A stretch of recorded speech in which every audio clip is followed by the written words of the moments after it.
নমস্কাৰ কেইবাজনো ব্যক্তিয়ে মোক সুধি আছিল যে এই আয়ুষ্মান কাৰ্ডখন ক'ত বনাব পাৰি বা আয়ুষ্মান কাৰ্ডখন বনাবলৈ কি কি ডকুমেণ্টছ লাগে সেই ব্যক্তিসকলে যেহেতু মোক এটা ভিডিঅ'ত কমেণ্ট কৰি সুধিছিল মই গতিকে এই কথাকেইটা অকণমান ক্লিয়াৰ কৰি দিব বিচাৰিছোঁ প্ৰথম কথা হ'ল এই আয়ুষ্মান কাৰ্ডখন আপোনাৰ বাবে অতিকৈ গুৰুত্বপূৰ্ণ আয়ুষ্মান কাৰ্ডখন আপুনি যিকোনো চৰকাৰী চিকিৎসালয়ত আপুনি সহজতে বনাই ল'ব পাৰিব জিলা চৰকাৰী চিকিৎসালয় হওক নাইবা আপুনি চিকিৎসা মহাবিদ্যালয় আপুনি য'তেই যায় তাতে আপুনি আয়ুষ্মান কাৰ্ডখন বনাই ল'ব পাৰিব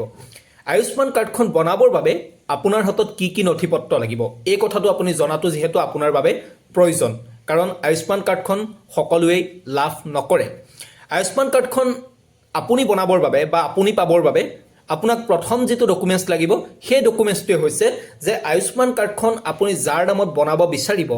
তেওঁৰ নিজৰ আধাৰ কাৰ্ড থাকিব লাগিব তেওঁ যদি আধাৰ কাৰ্ড আছে তেনেহলে আপুনি আয়ুষ্মান কাৰ্ডখন বনাব পাৰিব দ্বিতীয় কথা হ'ল আয়ুষ্মান কাৰ্ডখন বনাবৰ বাবে আপোনাৰ হাতত ৰেচন কাৰ্ড থাকিব লাগিব চৰকাৰে যিখন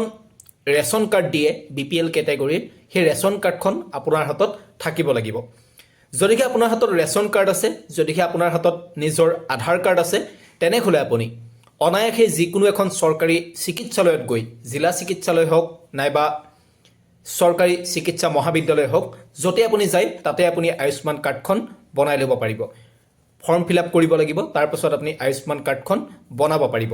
আৰু আয়ুষ্মান কাৰ্ডখন সম্পূৰ্ণ হোৱাৰ পিছত 2 দিনত যেতিয়া আপুনি আয়ুষ্মান কাৰ্ডখন লাভ কৰিব আৰু তাৰ পাছত যদিহে আপুনি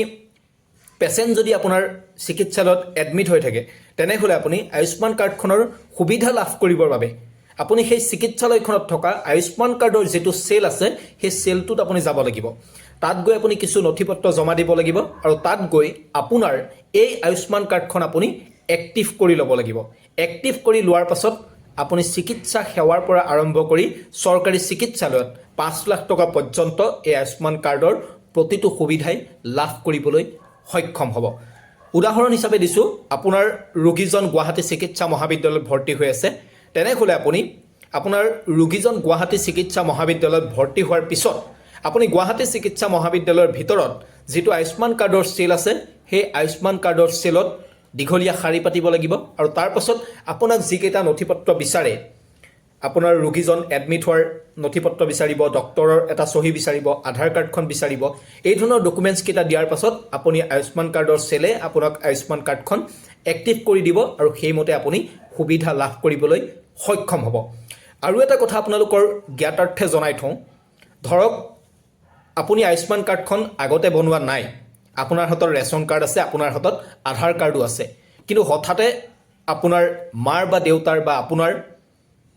ডাঙৰ এটা অসুখ হ'ল আপুনি চৰকাৰী চিকিৎসালয়ত এডমিট হ'ল ধৰি লৈছো আপুনি জিএমচিএইচত এডমিট হ'ল কিন্তু আয়ুষ্মান কাৰ্ডখন আপোনাৰ হাতত নাই কিন্তু আপুনি এতিয়া আয়ুষ্মান কাৰ্ডৰ সুবিধা লাভ কৰিব বিচাৰিছে তেতিয়া আপুনি কি কৰিব যদি আপোনাৰ হাতত আয়ুষ্মান কাৰ্ডখন আগতে নাই কিন্তু আপোনাৰ হাতত যদি আধাৰ কাৰ্ড বা আপোনাৰ ৰেচন কাৰ্ড আছে তেনেহলে আপুনি সেই চিকিৎসালয়খনত য'ত আপুনি বা আপোনাৰ ৰোগীজন এডমিট হৈ থাকিব সেই চিকিৎসালয়খনৰ আয়ুষ্মান কাৰ্ডৰ সেলটো লৈ যাব আৰু তাত গৈ আপুনি তেওঁলোকক ক'ব যে আয়ুষ্মান কাৰ্ডখন বনাব লাগে আপুনি এই ডকুমেণ্টছ কেইটা দি তেতিয়া অনায়াসে আপোনাক সেই চিকিৎসালয়খনৰ আয়ুষ্মান সেলে আপোনাক আয়ুষ্মান কাৰ্ডখন বনাই দিব